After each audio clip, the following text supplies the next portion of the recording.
We would draw our attention to Jeremiah, the 18th chapter, beginning at verse number 1. If it is your custom to stand, I would ask that you stand in reverence to the reading of the Word of God. Jeremiah, the 18th chapter, beginning at verse number 1. Jeremiah, the 18th chapter, beginning at verse number 1. And Pastor Felice, I would ask that you got it queued up. As soon as I finish reading this scripture, you can play that for me. Let's go. This is the word that came to Jeremiah from the Lord. Go down to the potter's house, and there I will give you my message. So I went down to the potter's house and saw him working at the wheel. But the pot he was shaping from the clay was marred in his hands. So the potter formed it into another pot, shaping it as it seemed best to him. Amen. Pastor Felice, if you could play that for me, if we could bring those, thank you so much. You all may be seated. Potter, oh potter, you saw this heart from the beginning, but still you put this clay in there, even though it was ugly. You called it the best kind. Yeah, you called me the best kind. So I'll sing hallelujah to the potter who came and made me. Hallelujah to the potter who came and made me.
In his hands. All right now. In his hands. Amen. Let us go before the Lord in prayer. Our Father and our God, how excellent is your name. Father, I thank you for the opportunity to stand behind this sacred desk. Father, I pray now that I won't mess this up for you. Father, I pray now that you would get the glory, the honor, and the praise. Father, I pray now, God, that your people would see you and not me. Father, I pray now that this word would be prophetic in content, profound in delivery, God, practical in application. God, have your way. God, speak clearly, speak with authority, God. God, remind someone of their purpose, their destiny, God, what you called them to do, what you created them to do. In Jesus' name, amen. Amen. I have been charged with the task to share from the topic, in his hands. In 2014, gospel artist Norman Hutchins released a song entitled, Lord, You Are the Potter. The lyrics go something like this. Lord, you are the potter and I am the clay. Mold me and make me have thine own way. Lord, I need your spirit. Lord, I need your grace. Help me to run this Christian race. Lord, I give you my life. I give you my all. To be a willing vessel to use me through and through. Lord, I need your spirit. I need your grace. Help me to run this Christian race. Have your way. Have your way in me. The concept that God is a potter and that we are clay isn't just a good analogy. It's also connected spiritually and biblically. All right. you are the potter and I am the clay should not just be something that we sing or that we say. It should also be something that we live. Isaiah, the 64th chapter and the 8th verse says this. It says, yet you, Lord, are our Father, and we are clay, and you are the potter.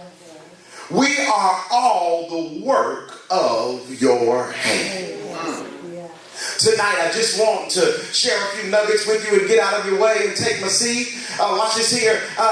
Number one, there is power in the potter's hand. I want you to notice something in the video.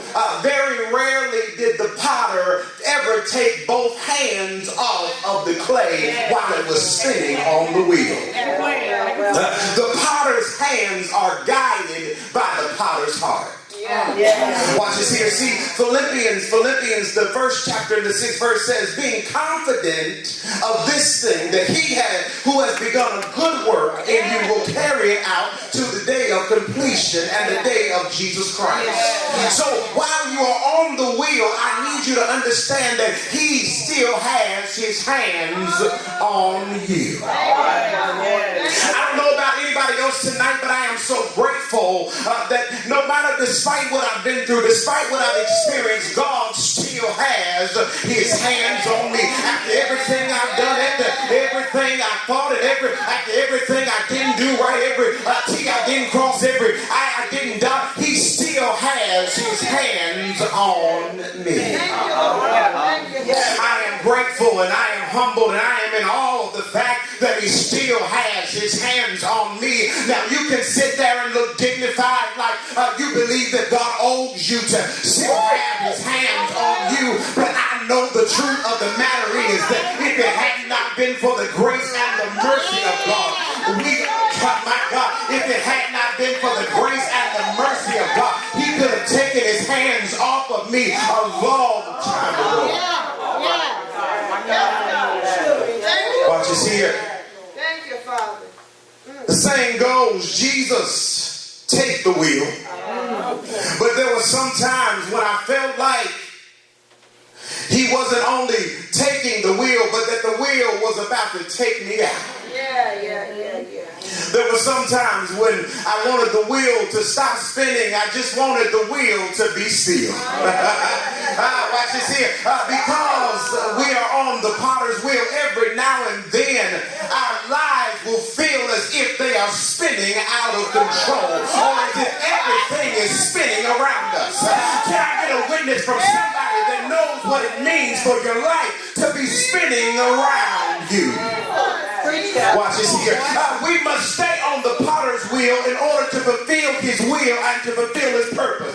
See, on the potter's wheel, watch this here. See, his hands build us. On the potter's wheel, his hands heal us. On the potter's wheel, his hands provide. On the potter's wheel, his hands guide. On the potter's wheel, he protects us when we're on the potter's wheel. So, first thing is that the potter's hands are powerful. Secondly, we've got to understand something, that the potter has vision. The potter knows and sees what he wants the clay to be. Romans, the 9th chapter, verse 20 through 21 says, but who are you, a human being, to talk back to God? Shall what is formed say to the one that formed it, why did you make me like this? Does not the potter have the right to make out of the lump of clay some pottery for a special purpose or for some common use? See, watch this here. See, clay must take the shape of whatever the potter is trying to make or to create. We must remember this, saints. We must remember that we are the created, not the creator. All right. Watch this here. Isaiah, the 29th chapter, verse 15 through 16 says, woe to those who go to great depths to hide their plans from God, who do their work in darkness and think, who sees us? Who will know? You turn things upside down as if the potter were thought to be like the clay. Shall what is formed say to the one who formed it, you did not make me? Can the pot say to the potter, you know nothing? The purpose of a creation is determined by the creator, not the creation. That's right. That's right. The clay doesn't get to choose its calling.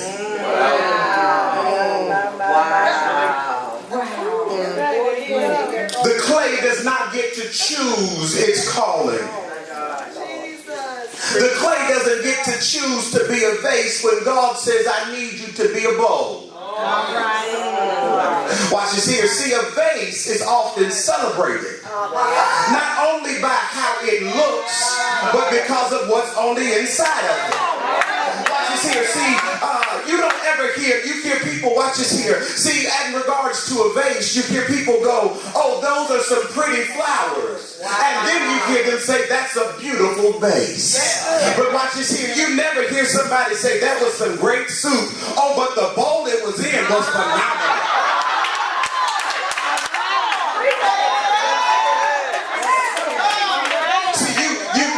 Some of us want to be vases when God is calling you to be a bowl. See, the interesting thing about a bowl is a bowl was only created to serve somebody else. A bowl has no purpose in of itself. The best that I can. Watch this here. See, the bowl has no purpose aside from feeding somebody else. The bowl has no purpose unless it is filled with something greater than itself. It's heaven, great God from Zion. Somebody ought to decide, I want to be a bowl. Watch this here. See, watch this here. See, God wants us to be like the bowl. See, because in this walk, God has called and created us to be bowls and not vases. He wants others to see and value what He has placed within us, but not to get so caught up in us. He wants others to see and know that we're anointed and that we have gifts, but He does not want others to see us as the gift. See, some of us walk around here as if we are the gift. You sneeze and folk get healed. Come on, somebody.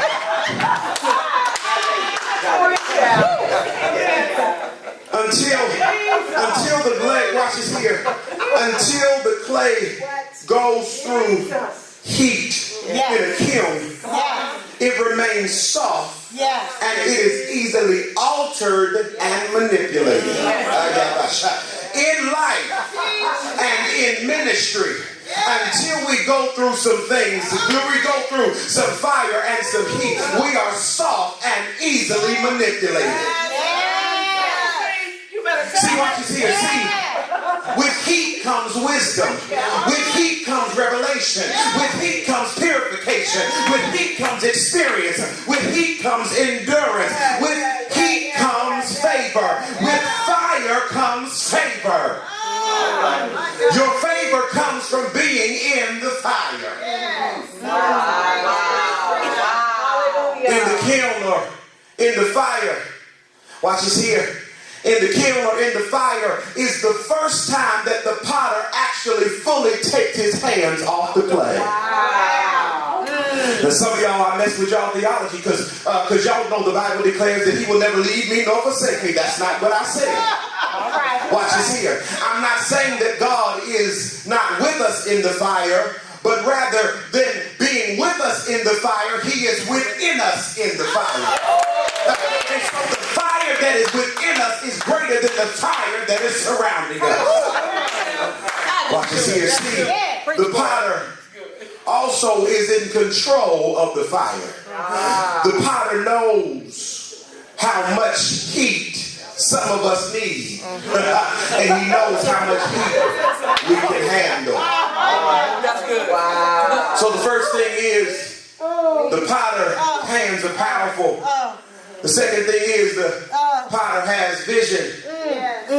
Third, the potter determines our value. Because we are God's creations, we only need His validation. All right. The potter or the manufacturer of a product determines the value of their product, not the customer. All right. Gotta say that again. Yeah. The potter or the manufacturer of the product determines the value of the product, not the customer. All right. When we allow others to dictate our value, we run the risk of them discounting or devaluing us. Well. Now watch this here. The only times, Pastor Page, that you get to have some input on the value or the worth of a product are at yard sales, flea markets, and auctions. Most, if not all of the items sold at yard sales and flea markets are secondhand or used. Don't allow people to treat you like you are secondhand when God has created you to be first class. And don't allow people to use you. So it's determined, the customer determines the value of yard sales, flea markets, and auctions. Bishop, watch this here. As far as auctions go, at an auction, people bid on what they believe the value of the item is. God is saying to some of us, stop selling ourselves and our gift to the highest bidder.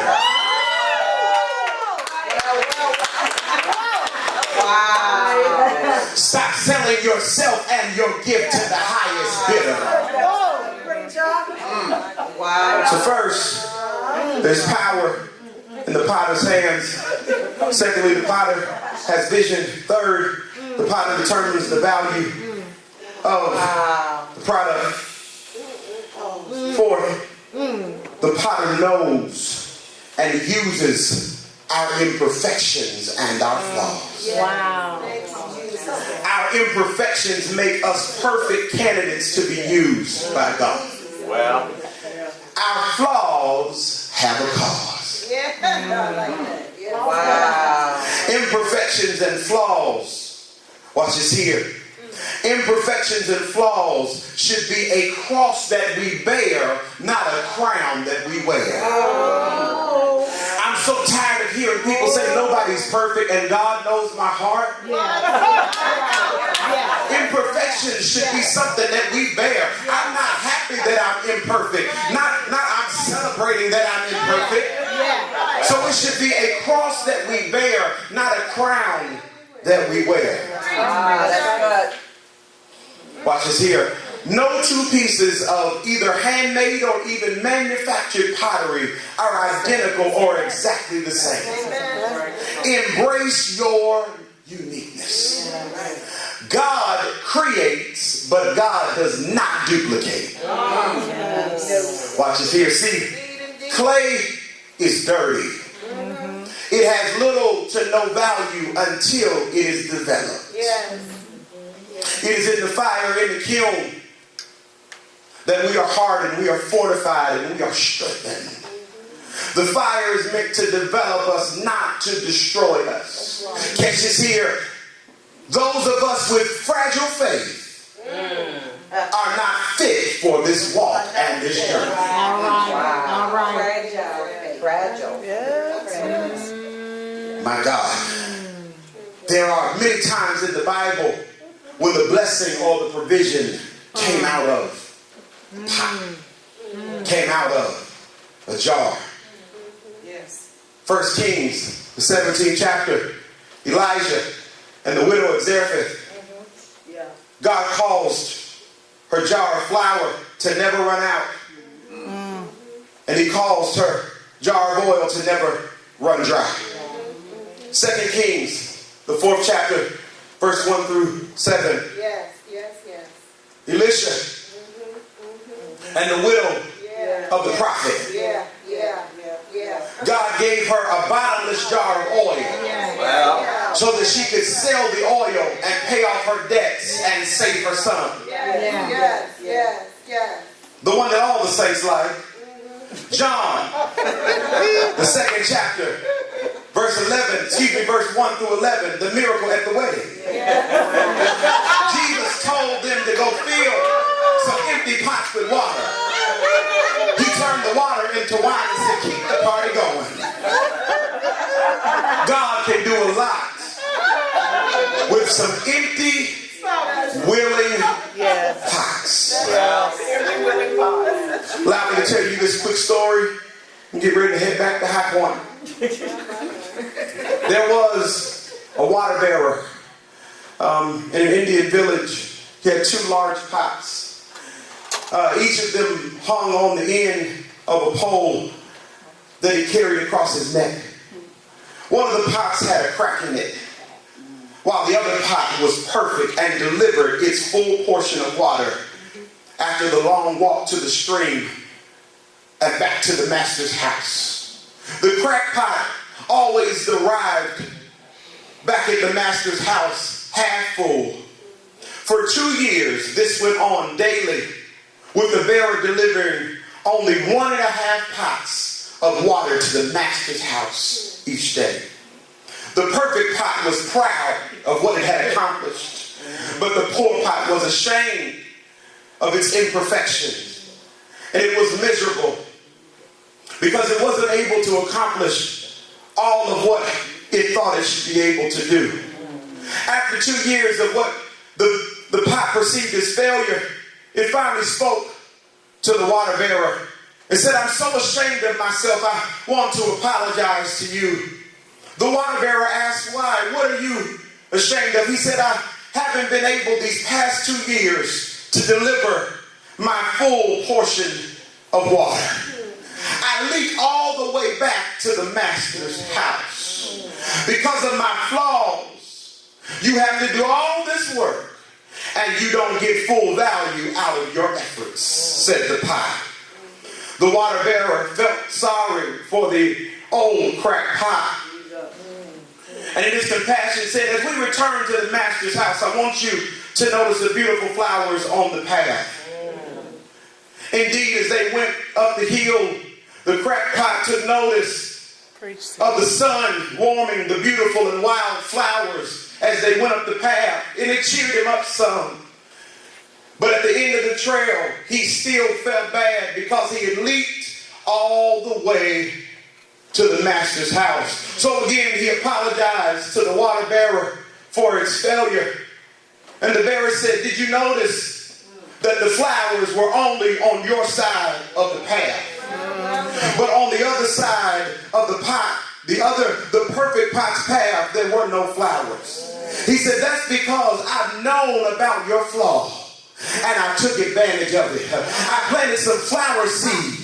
I planted some flower seeds on your side of the path. And every day when we walk back to the house from the stream, you watered them. And for 2 years, I've been able to pick up flowers to decorate the master's house and the master's table. Without you being the way that you are, we would not have been able to bring beauty and glory into the master's house. I don't know about anybody else, but you ought to be able to celebrate your flaws.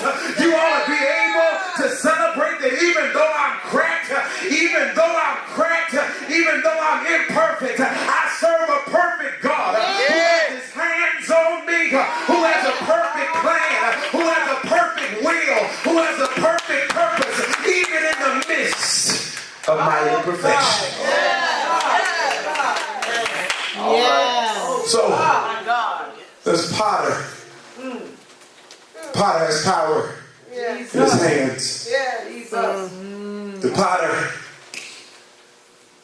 has vision. The Potter determines the value of what he creates. The Potter knows and he uses the imperfections and the flaws of his creation. I'm so grateful that he has his hands on me. Is there anybody that can just lift your hands and just praise God because you know he has his hands on you? Can you open up your mouth and give God praise? Can you rest on your feet in this place? Hallelujah. Hallelujah. Hallelujah. Glory to God. Glory to God. Thank you, Jesus.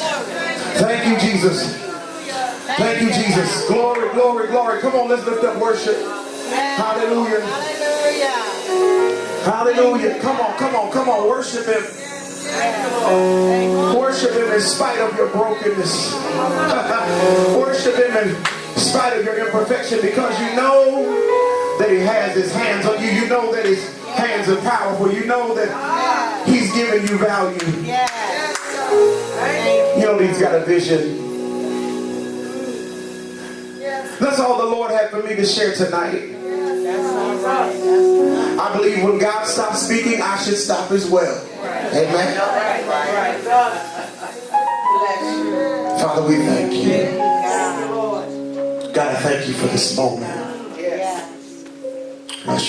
God, I thank you for this moment. Father, speak now. Father, there are some in this place tonight that are broken and cracked. God, not by any doing of their own, but because somebody dropped them. Someone mishandled their anointing. Somebody mishandled their gift. Somebody mishandled their heart. So now they're broken and they're cracked. Father, there are some of us that the spinning has become so great that, Father, we got tired of spinning. God, some of us are saying, God, allow me to do something else. Please take me off of the wheel. Some of us are questioning our value. Father, how can I have this worth? How can I have this value? God, do you know me? Do you know what I've done? Do you know what I've been through? I want you to understand something. See, pots with history have greater value. That's when we start calling them antiques. So some of the stuff that you've been through qualified you to be an antique. My God in heaven. Father, speak clearly. Thank you, Father. In Jesus' name. Amen. Watch this here. Am I good? Am I good? Okay. Thank you, Father. Thank you. If you're here tonight, you said, I know I am clay, but the spinning has just been so great. I just been spinning. I know that whole first thing I saw me, and I just thought about that the rest. I just been spinning. That's you. I just been spinning, and I didn't understand it until tonight. If that's you, and you said I've just been spinning, and I need some clarity on what's next. I need some clarity on what God is trying to create, because I feel like I'm just spinning. If that's you, I want you to meet me here. I just want to pray with you. I want to connect with you. If that's you, you feel like you just things in your life just been spinning and spinning and spinning. Secondly, you know that there's some things in your life that have happened to you that have caused you to be cracked, that have caused you to remain broken. And tonight, you're saying, God, I'm going to embrace what it is that I've gone through, but I know that you're still a healer. God, I don't want you to erase the past. God, I don't want to unlive the past, but I want to outlive it. I want to be greater than what I was. If that's your desire tonight, you said, I just need somebody to touch and agree with me as it relates to the purpose and the plan that God has for me to come out of brokenness and into wholeness. If that's you tonight, meet me here. If you just desire prayer, meet me here. I just want to speak to you what thus says the Lord. I want to get out of your